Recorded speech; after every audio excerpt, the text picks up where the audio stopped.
You expect me to stay? Lisa's voice trembled, barely a whisper over the roar of the estate's grand fireplace. To sleep down the hall while she carries your heir? Cassian stood rigid, his broad shoulders blocking the doorway, his jaw clenched so tightly the muscles twitched beneath his skin. She's carrying the future of this pack, Lisa. But you are my mate. I was your mate. Lisa looked past him at the blonde woman lingering in the corridor. Alara wore a smug, triumphant smile, resting a manicured hand over her slightly rounded stomach. The ultimate victory. Don't do this, Cassian warned, a low, guttural growl vibrating in his chest. His eyes flashed a terrifying, possessive gold. You cannot run from me. Watch me, she whispered, turning her back on the Alpha King. The heavy oak doors of the master's suite clicked shut, sealing Lisa in a suffocating silence. The air in the room still smelled heavily of Cassian, an intoxicating blend of cedar, rain, and raw power. But underneath it, faint and sickly sweet, was the scent of Alara's perfume. It clung to the edges of the room like a poison. Lisa didn't cry.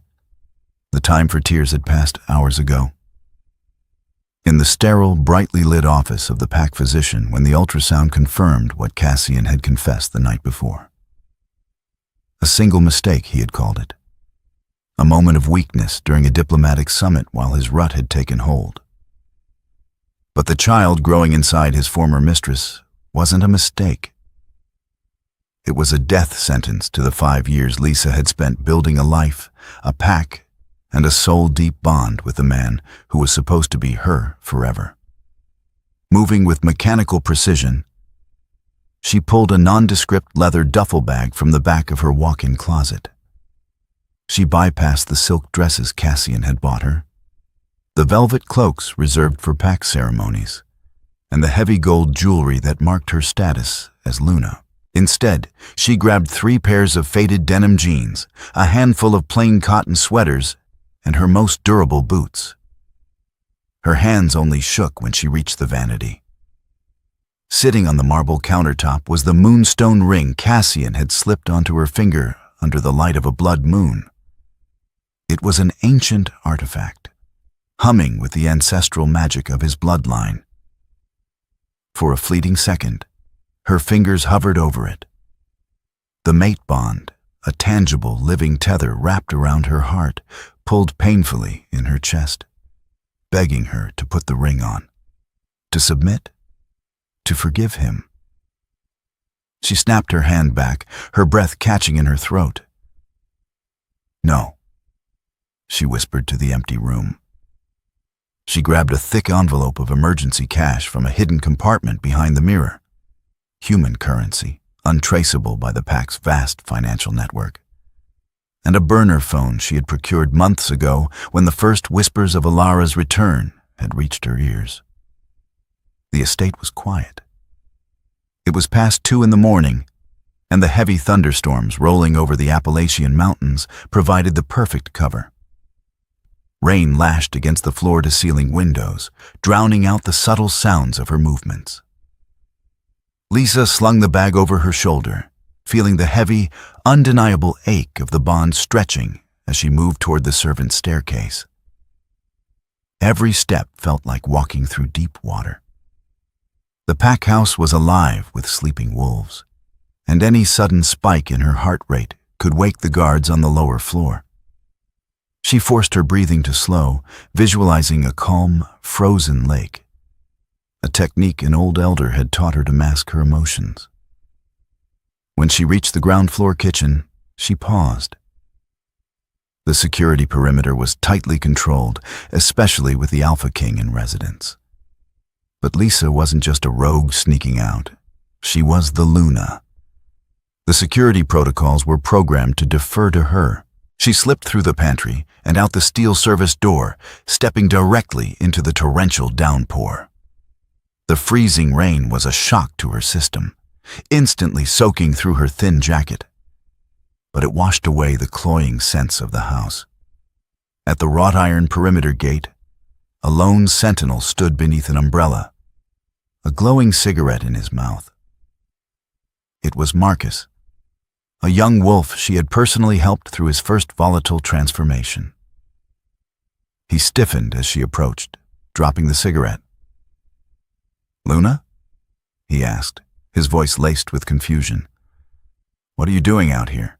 The storm—" "I need you to open the gate, Marcus," Lisa said, keeping her voice incredibly steady. She didn't use the alpha command. She couldn't bring herself to force him. But she let the natural, quiet authority of her station bleed into her tone.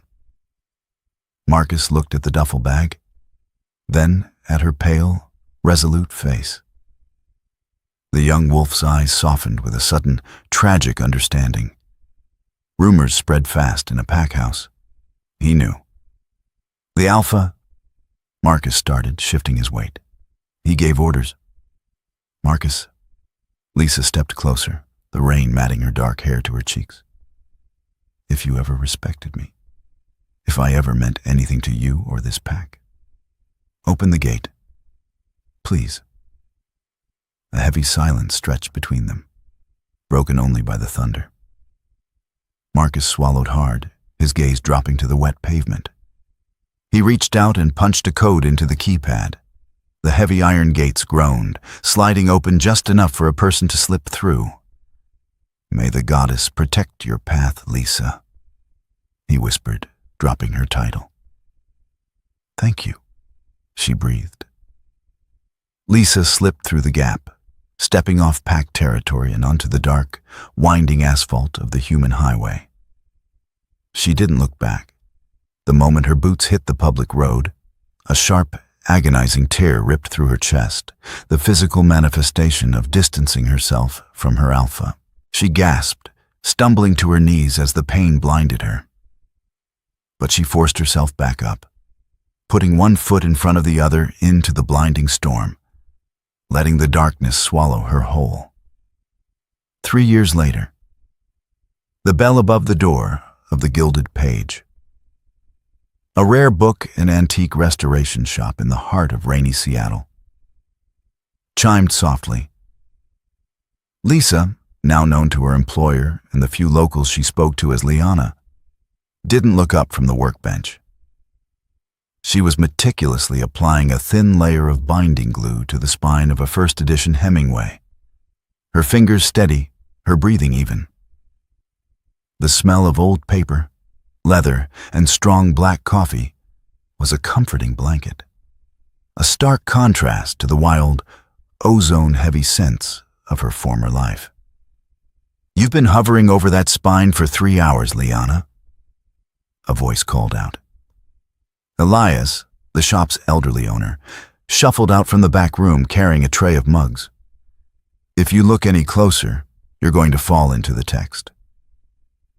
Lisa offered a small, weary smile, finally setting her tools down and wiping her hands on her canvas apron. "Just making sure the structural integrity holds. It's a delicate piece." "You're a delicate piece," Elias grunted affectionately, setting a mug of steaming tea in front of her. "Drink. You look pale today. The dampness of this city isn't good for your joints." "I'm fine, Elias," she lied smoothly, taking the mug. She wasn't fine. She hadn't been entirely fine for 3 years. The tea wasn't just chamomile and honey, it was heavily laced with dried wolfsbane, a toxic herb for her kind. She brewed it herself in secret. Drinking it was agonizing. It felt like swallowing crushed glass. But it kept her inner wolf sedated and her scent completely masked. To the outside world, she smelled like nothing more than a human woman who spent too much time around old books. It was the only way to hide from him. She took a sip, ignoring the burn as it slid down her throat. The physical pain was a small price to pay for freedom. Seattle was crowded, loud, and polluted, an absolute nightmare for a wolf's senses, which made it the perfect camouflage. No self-respecting pack claimed this dense urban grid. "Did you catch the news this morning?" Elias asked, pulling a feather duster across a row of encyclopedias. That massive corporate merger went through. Obsidian Holdings just bought out the largest real estate developer in the Pacific Northwest. They practically own half the skyline now. Lisa's blood ran cold. The mug in her hand trembled, a single drop of hot tea spilling onto the wooden counter. Obsidian Holdings. It was a human front. A very lucrative, very aggressive human front for Cassian's pack. "Is that so?" Lisa managed to say, her voice impressively flat. "I don't really follow corporate news." "Ruthless, they say," Elias continued, completely oblivious to the sudden terror radiating from his employee. "The CEO, a guy named Cassian Vance. Young, handsome, but apparently terrifying to negotiate with. They call him the Wolf of Wall Street, but literally. The man has no mercy." Lisa closed her eyes, a phantom echo of a low, vibrating growl echoing in her memory.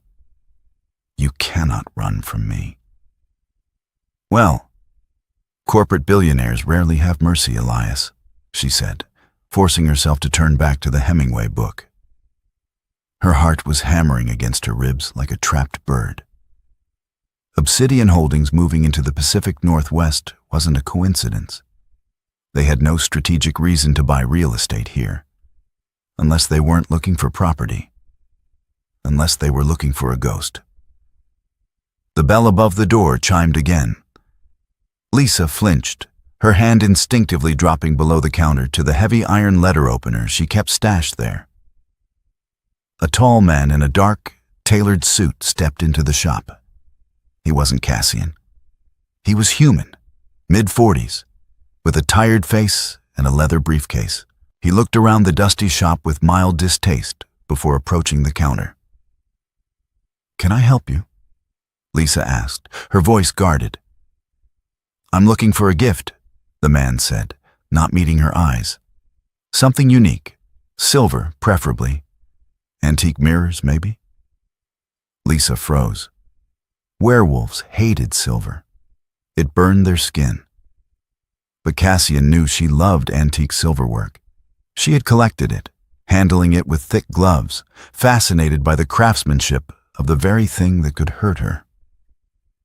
It was an inside joke between them, a symbol of her defiance. "We have a few pieces in the back," Elias chimed in, stepping forward to take over the sale. "Follow me, sir." As the man walked past the counter, a gust of air from the open door caught his coat. Underneath the scent of expensive cologne and city smog, Lisa caught it. The faintest, barely perceptible trace of pine and rain. A pack tracker. Lisa's breath hitched. She backed away from the counter, her eyes wide. They were here. After 3 years of silence, the Alpha King's hounds were sniffing at her doorstep.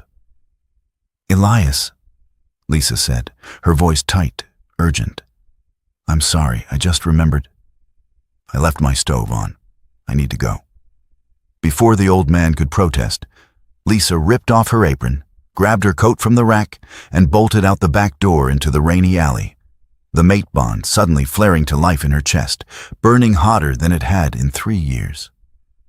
3,000 miles away, in a penthouse overlooking the Manhattan skyline, Cassian shattered a crystal whiskey glass against the marble wall. The amber liquid dripped down the pristine white surface, a stark contrast to the cold, modern sterility of the room. Cassian stood chest-heaving, his tie undone, the top buttons of his shirt ripped open.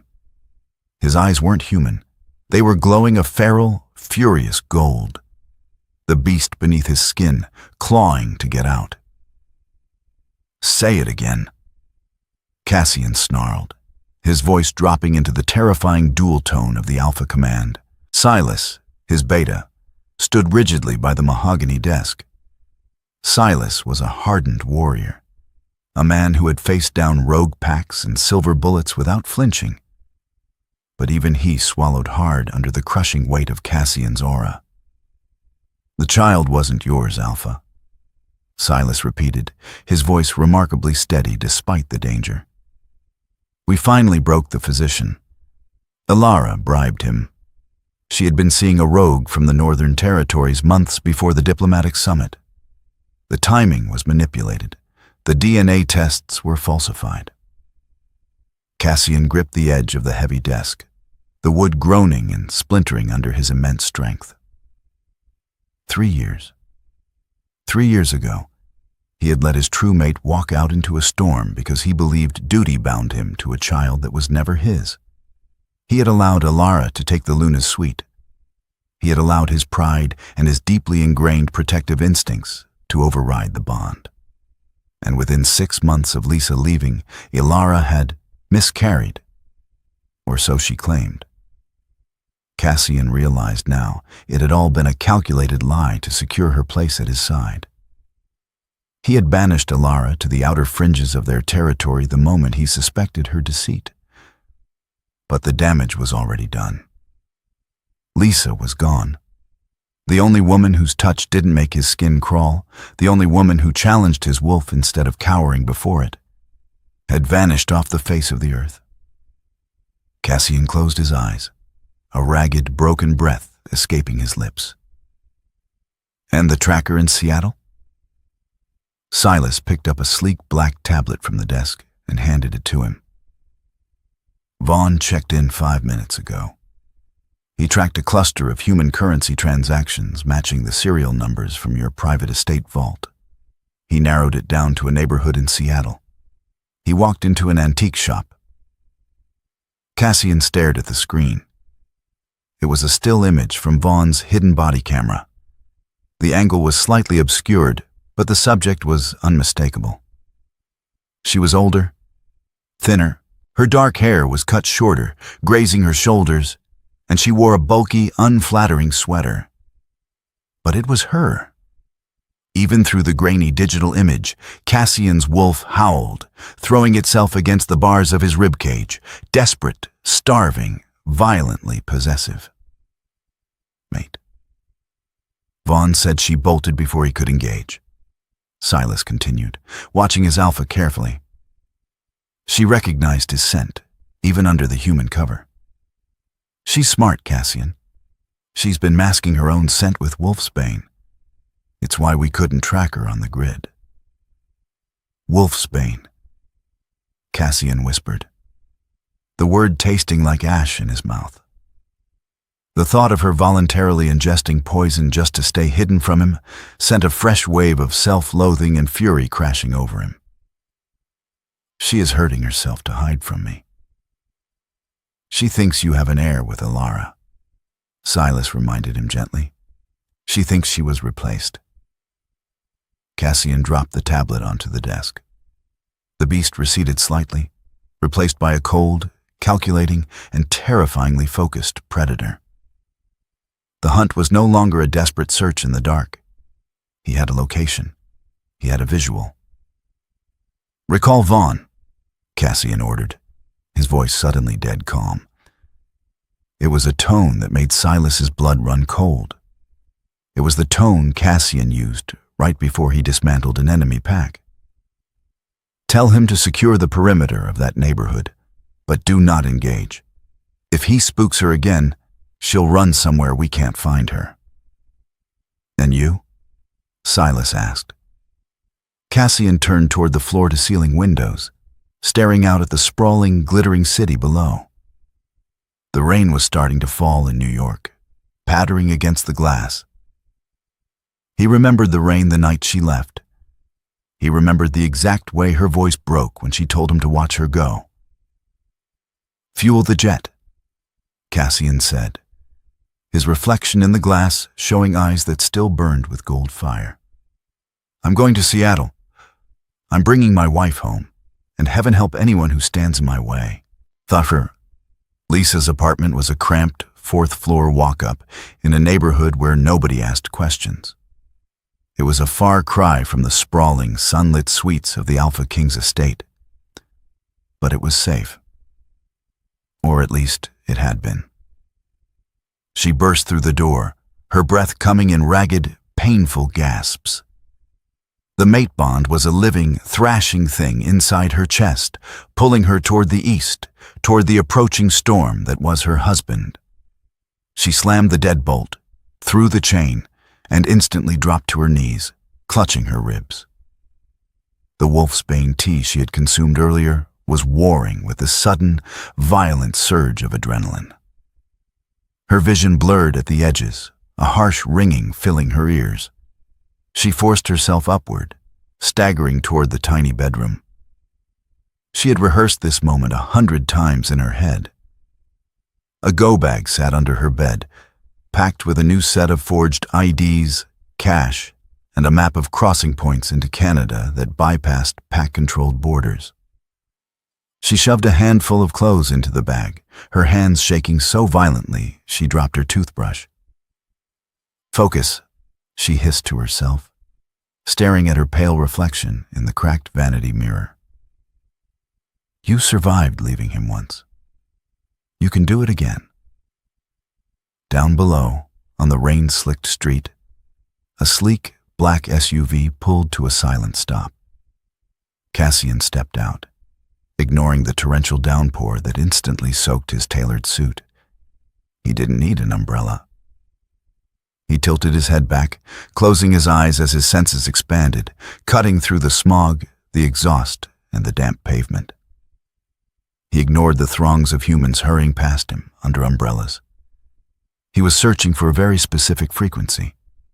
And then he caught it. It was buried beneath layers of harsh, bitter wolfsbane and cheap lavender soap, but it was unmistakable. The scent of rain-washed wild roses. Lisa. A low growl rumbled in his throat, vibrating the windows of the parked cars nearby. His beta, Silas, stepped out of the SUV behind him, flanked by 2 imposing enforcers in plain clothes. "She's in the building, Alpha," Silas said quietly, his hand resting casually inside his jacket where his sidearm was holstered. "4th floor, corner unit. Vaughn has the fire escape covered." "Tell him to stand down," Cassian commanded, his golden eyes snapping open, fixed intensely on the 4th floor window. "No one touches her. No one speaks to her. She's mine to retrieve." Cassian crossed the street with predatory grace. The front door of the apartment complex was locked, but the heavy magnetic seal surrendered instantly as Cassian gripped the handle and ripped it open with a sickening crunch of metal. He took the stairs 2 at a time, his boots making no sound on the worn carpet. Inside her apartment, Lisa zipped her bag closed. She turned toward the door, and then she felt it. The air pressure in the room shifted. The temperature plummeted. The heavy, suffocating aura of an alpha king washed over the space, pressing against her skin, demanding submission. He was on the other side of the door. "Lisa." Cassian's voice vibrated through the cheap wood. It wasn't a shout. It was a low, rumbling command that bypassed her ears and struck directly at her soul. "Open the door." Her heart stopped. She backed away, her hands flying to her mouth to stifle a sob. Hearing his voice after 3 years, rougher, darker, laced with an agonizing mixture of fury and desperation, shattered the fragile walls she had built around her heart. "I know you're in there," Cassian said, his voice dropping to a dangerous whisper. "I can hear your heart beating. I can smell the poison you've been swallowing to hide from me. Open the door, Lisa, or I will take it off its hinges." She grabbed her bag and bolted for the kitchen window. The fire escape. Behind her, the front door exploded inward in a shower of splintered wood and twisted metal. Cassian stepped into the tiny, drab apartment. His eyes scanned the room, landing on the empty wolfsbane mugs, the meager furnishings, the absolute lack of comfort. A fresh wave of guilt and rage washed over him. He had driven his Luna to this.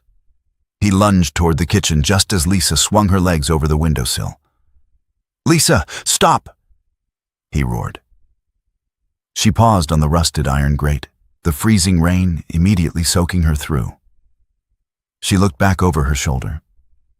Time seemed to freeze. Cassian stood in her kitchen, completely filling the space. He looked older. There were harsh lines around his mouth, and his dark hair was wet and unruly. But his eyes, those striking, terrifying golden eyes, were locked onto hers with a hunger so profound it made her knees weak.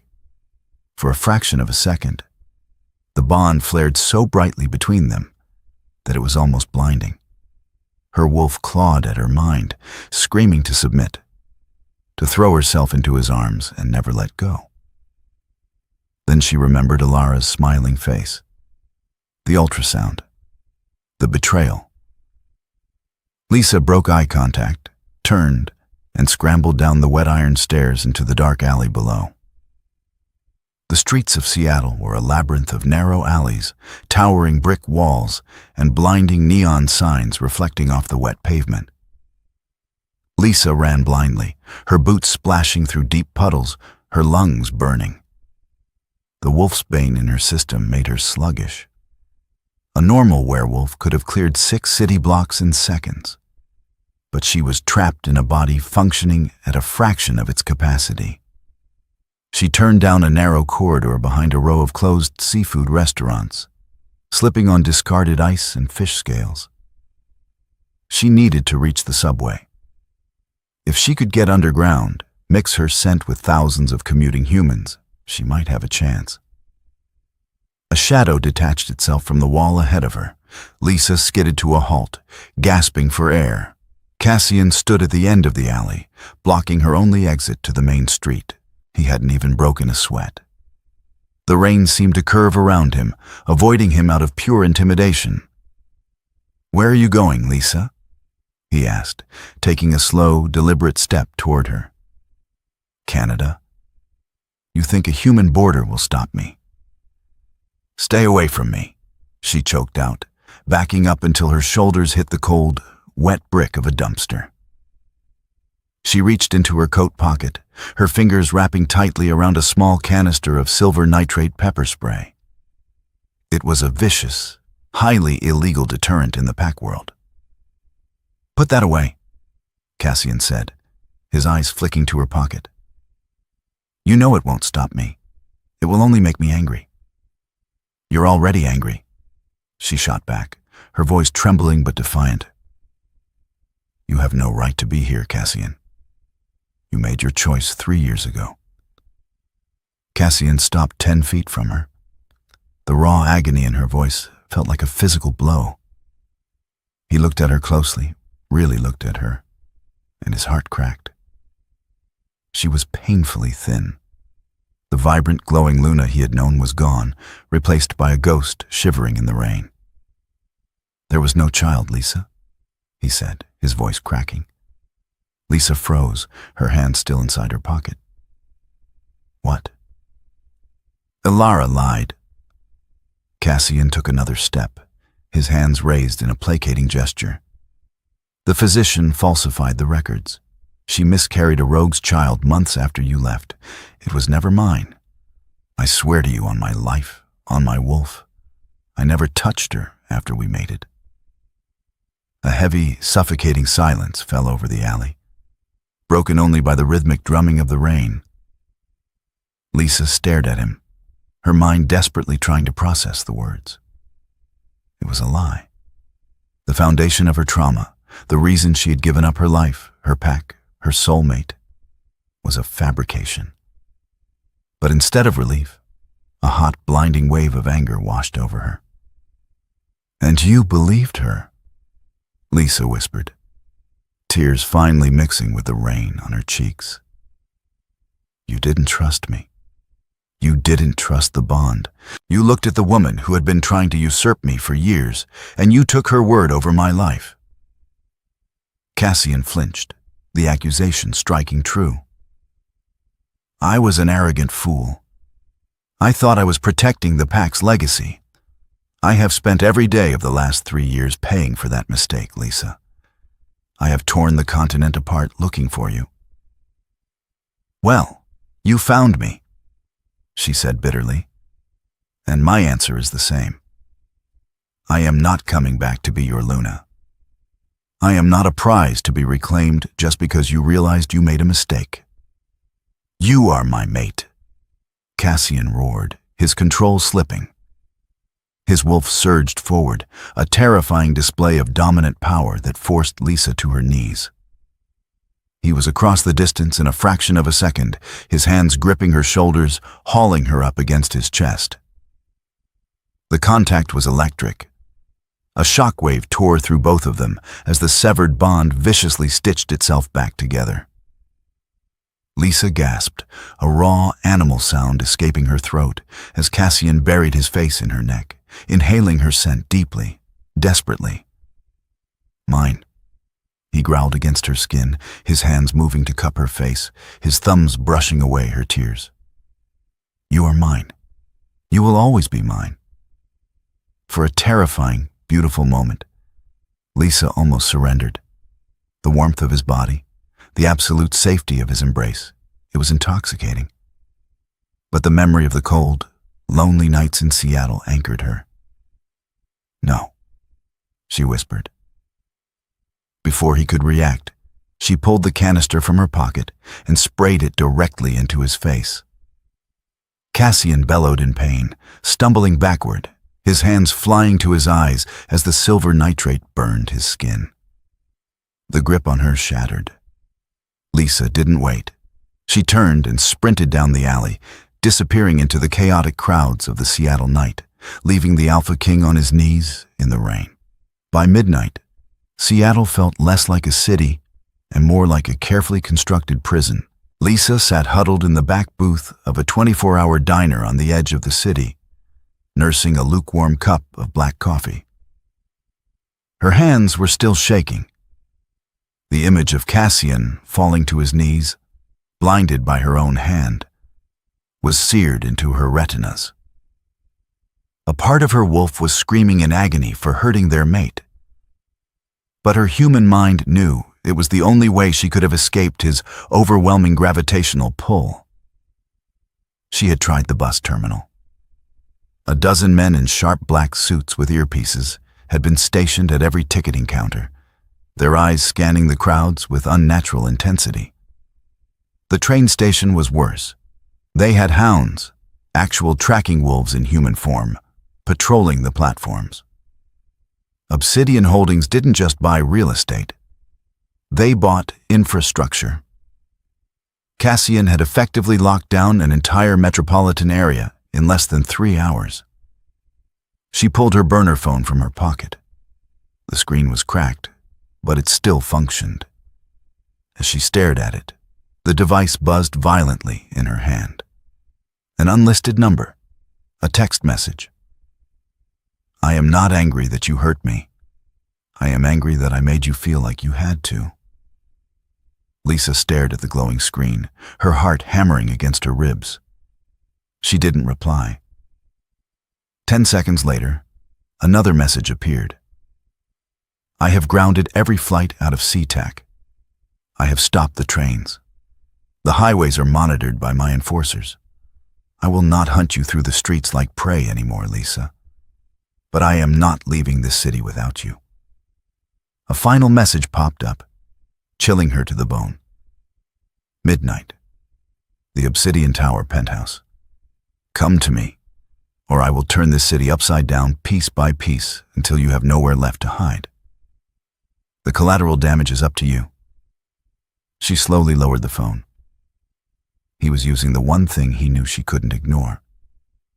Her compassion. If she stayed hidden, he would disrupt the lives of thousands of humans. He would deploy his wolves into the streets. The delicate veil between the human world and their kind would fracture, and innocent people would get caught in the crossfire of an alpha's wrath.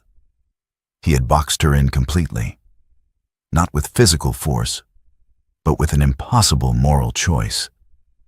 Lysa looked out the diner window at the gleaming skyline. In the distance, cutting through the low-hanging clouds, was the newly erected Obsidian Tower. It was a massive obelisk of black glass and steel, a monument to Cassian's wealth and unyielding dominance. He was up there, waiting for her. "Refill, hun?" the tired waitress asked, holding up a coffee pot. "No, thank you," Lisa said quietly, sliding a $20 bill onto the table. "I have somewhere to be."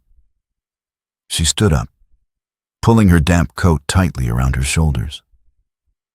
She reached into her boot, her fingers brushing the cool, reassuring hilt of a silver-inlaid dagger she had kept hidden for 3 years.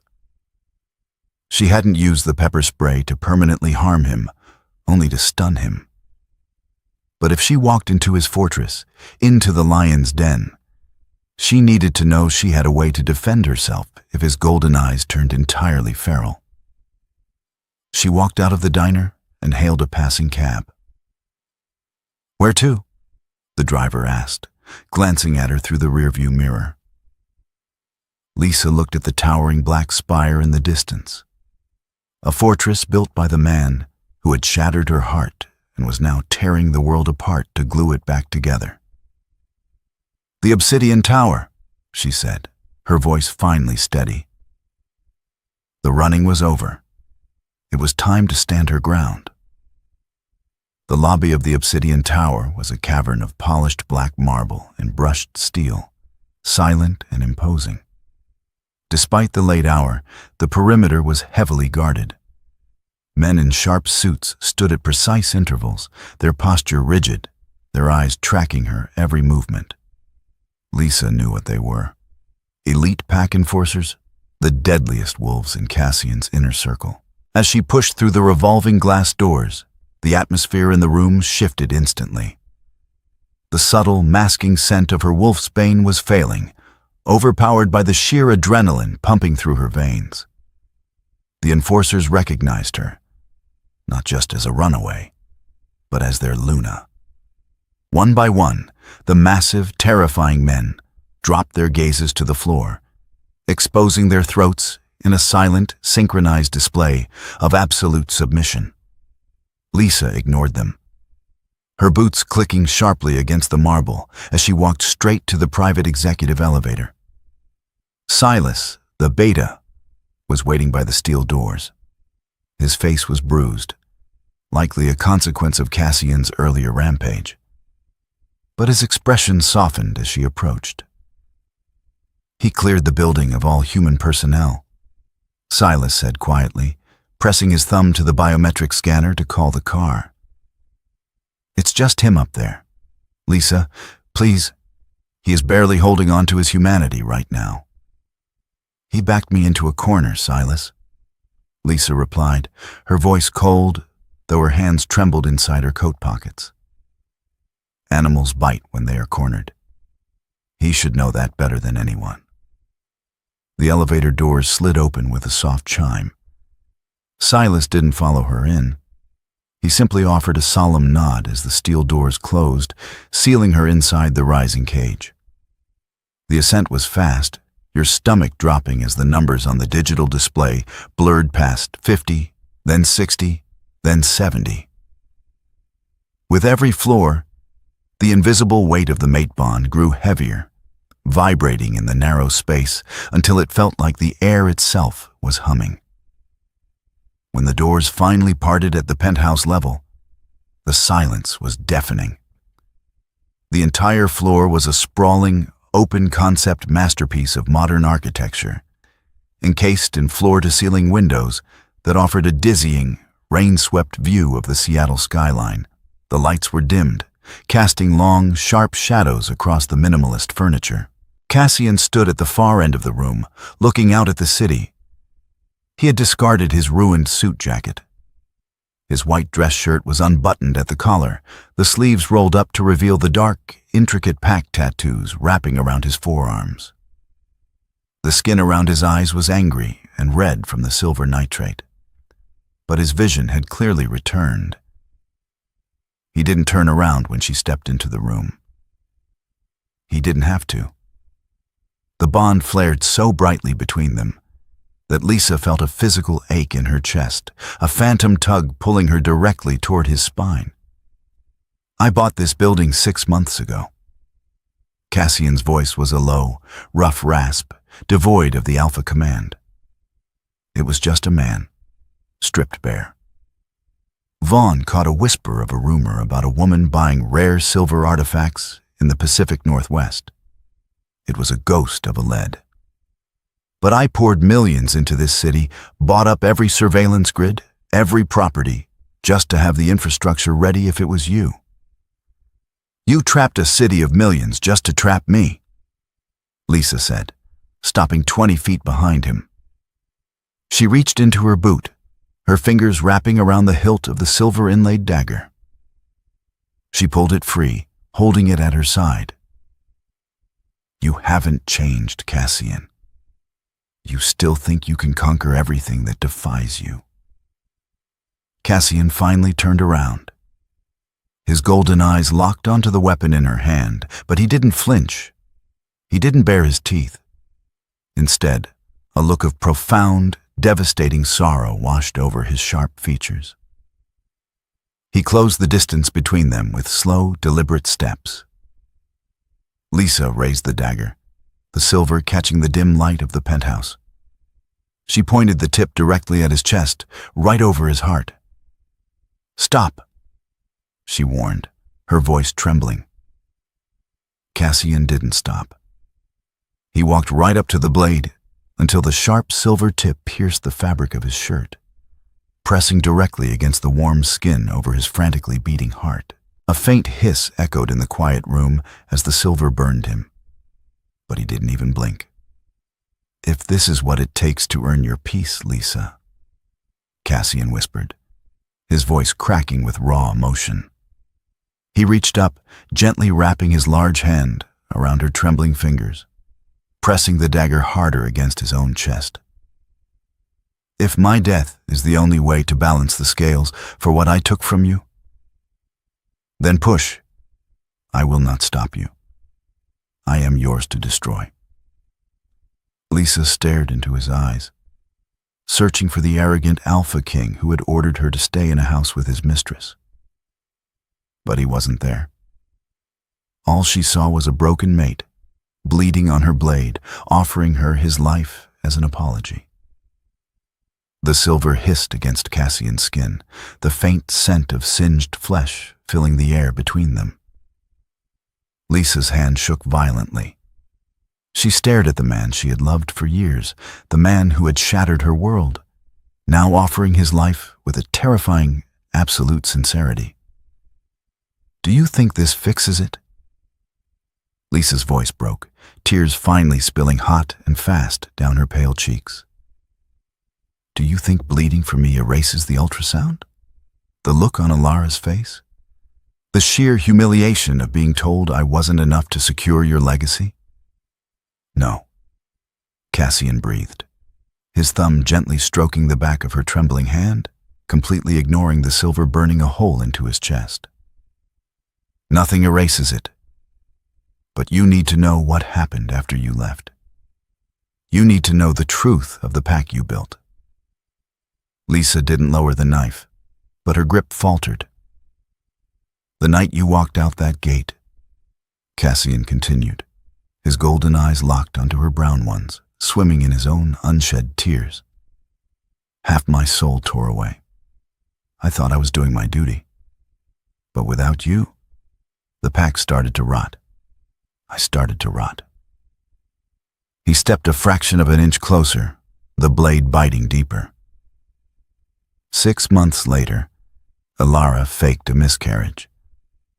But her lies began to unravel. Her scent changed. Silas investigated the physician. "We found the offshore accounts, the forged DNA records, the rogue she had paid to sleep with her before the summit. It was a coup, Lisa, orchestrated by Alara and 3 of the conservative elders who thought a human-born Luna made us look weak." Lisa's breath hitched. "The elders knew.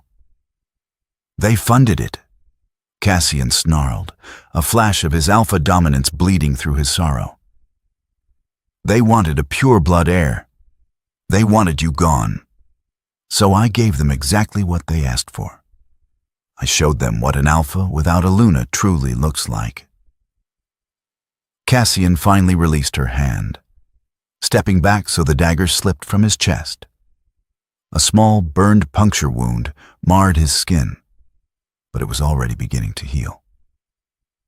I stripped Ilara of her wolf, Cassian said, his voice dropping to a deadly, hollow whisper. I used the ancestral rites to sever her from the moon. She lives as a human now, banished to the frozen tundras of the deep north. The elders who conspired with her were stripped of their ranks and exiled. I gutted the hierarchy of our pack, Lisa. I burned the old laws to the ground to ensure no one would ever question your place again. Lisa lowered the dagger, her arm suddenly feeling like it weighed 1,000 pounds. The magnitude of what he was saying crashed over her. He hadn't just looked for her. He had dismantled the very foundation of his kingdom to avenge her. You destroyed the council? She whispered, shocked. I destroyed anything that stood between us, Cassian replied, stepping closer again, his hands hovering just inches from her arms, terrified to touch her without permission. But it meant nothing. My crown, my territory, my vengeance. It is all ashes without you, Lisa. I am laying it all at your feet. I am not asking you to submit to me. I am asking you to let me submit to you. The adrenaline that had been keeping Lisa on her feet suddenly evaporated. The emotional whiplash, combined with the toxic levels of wolfsbane in her system, caught up with her all at once. The world tilted violently. The dagger slipped from her numb fingers, clattering loudly against the marble floor. Her knees buckled. Cassian caught her before she hit the ground, his massive arms wrapping around her with lightning speed. The moment his skin fully pressed against hers, the mate bond exploded into a blinding crescendo. But Lisa couldn't feel the warmth of it. A terrible, agonizing cold was spreading from her chest outward. The wolfsbane, suppressed for hours by terror and adrenaline, was now attacking her nervous system with a vengeance. She gasped for air, her lips turning a faint shade of blue, her body convulsing in his arms. Lisa! Cassian roared, the sheer panic in his voice vibrating the glass walls of the penthouse. He swept her up into his arms, carrying her to the massive leather sofa in the center of the room. Silas, get the medical team up here now. He bellowed toward the ceiling, knowing his beta was listening through the security feeds. No. Lisa choked out, her fingers weakly gripping his ruined shirt. Her inner wolf was fighting a losing battle against the poison. No, doctors. They can't fix this. You've poisoned yourself for years to hide from me. Cassian choked back a sob, dropping to his knees beside the sofa, pressing his forehead against hers. He could feel her life force flickering, dimming under the crushing weight of the toxic herbs. I did this to you. I did this. Cassian, she whispered, her eyes fluttering shut. The bond. Cassian understood instantly. Werewolf healing was accelerated by the presence of a mate. By keeping herself severed from him, her body had no defense against the wolfsbane. He didn't hesitate.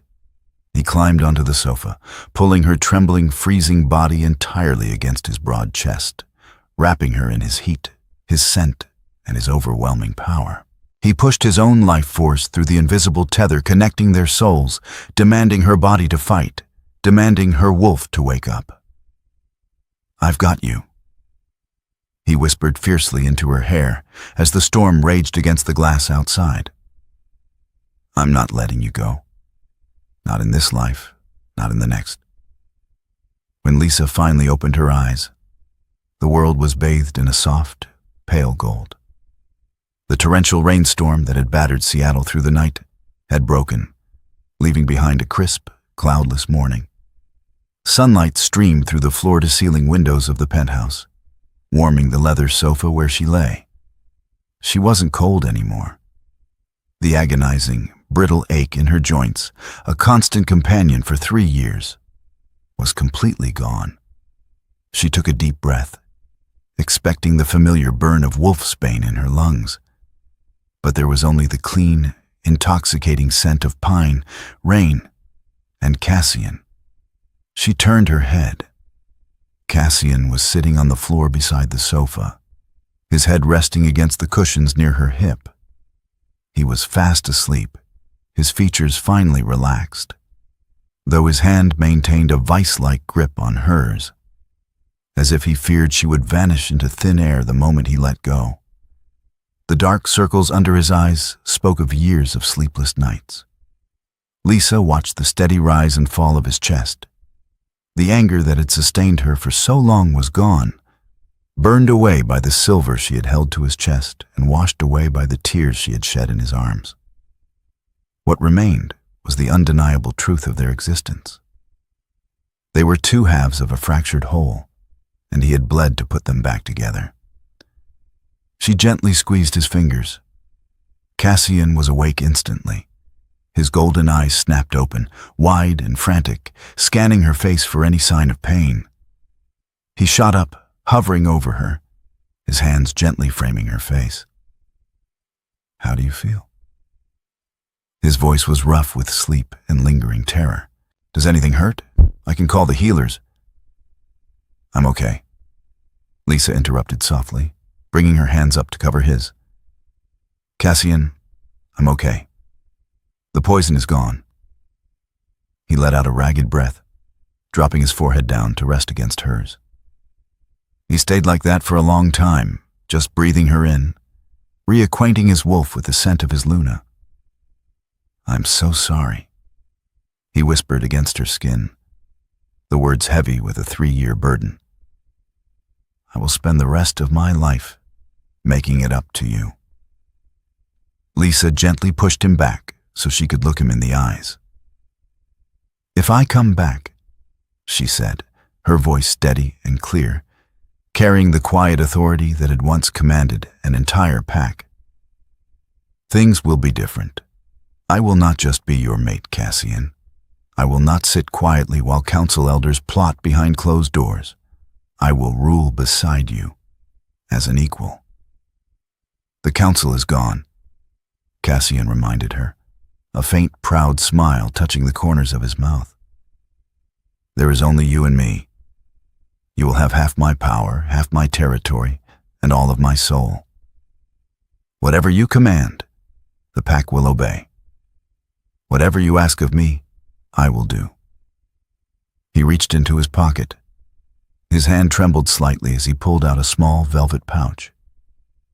He opened it, tipping the contents into his palm. It was the moonstone ring, the ancient artifact of his bloodline that she had left sitting on her vanity 3 years ago.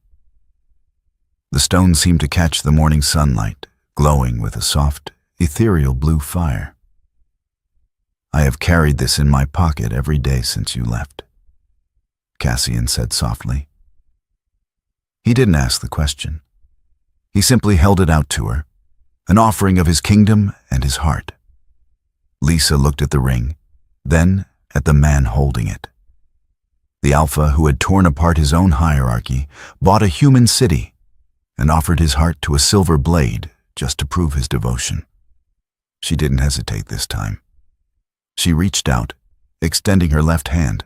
Cassian's eyes filled with a blinding, reverent relief as he slid the heavy silver band onto her ring finger. The moment the cool metal touched her skin, the mate bond clicked perfectly, flawlessly into place. It was no longer a frantic, pulling tether, but a solid, unbreakable bridge of warmth and light connecting their minds. Her wolf howled in her mind, a sound of pure, unadulterated joy. Cassian closed his eyes, his own beast echoing the sentiment, a deep, rumbling purr vibrating in his chest. He leaned in, capturing her lips in a kiss that tasted like tears, forgiveness, and the promise of a new dawn. It was gentle at first, a hesitant exploration. But as Lisa tangled her fingers in his dark hair and pulled him closer, it deepened into a desperate, all-consuming claiming of what was always theirs. When they finally broke apart, both of them breathing heavily, Cassian rested his forehead against hers, a genuine, breathtaking smile illuminating his face. "Let's go home, my queen," he whispered. Lisa looked past his shoulder at the sprawling city of Seattle below, the cage of glass and steel that had almost been her final hiding place. She squeezed his hand, the moonstone cool and heavy against her skin. "Yes," Lisa smiled, the first true smile she had worn in years. "Let's go home." If you were captivated by Lisa and Cassian's intense, high-stakes romance, please hit the like button, share this story with your fellow fantasy romance readers, and subscribe for more dramatic, cinematic tales of alphas, true mates, and epic redemption.